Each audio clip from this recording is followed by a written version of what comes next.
Şərt deyil, maddi. Bizdə o yerə gəlib çıxır ki, dostluqda da, yoldaşlıqda da təmənna güdürlər. Başa düşdünüz nə demək istəyirəm? Sadəcə mən həyat dərsi vermirəm, mən yaşadığım şeyi danışıram. Kiminsə sözünü danışmıram, şablon şeylər danışmıram. Mən öz yaşadığım həyatdan danışıram, öz gördüyüm şeylərdən nəticə çıxardıb danışıram. Mən bu şeyləri danışıram. Ona görə siz nətərdir? Bir insana müsbət enerji verə bilmirsənsə, qardaş, ona negativ enerji ötürmə.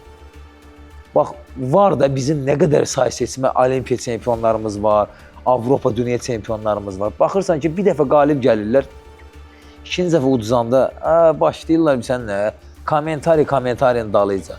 Qardaş, o insanları qınamaqdansa, heç olmasa həyatda özün-özünə sual vericinə.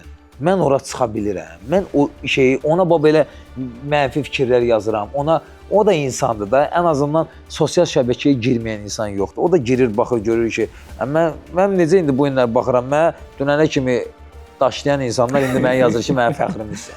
Başa düşdün, nə demək? Danışmışıq özdə sən ona məsələni. Yəni, bilsən necədir? Bax, bu acı realllıqdır, amma mən başqa ölkədə bu şeyləri görmürəm.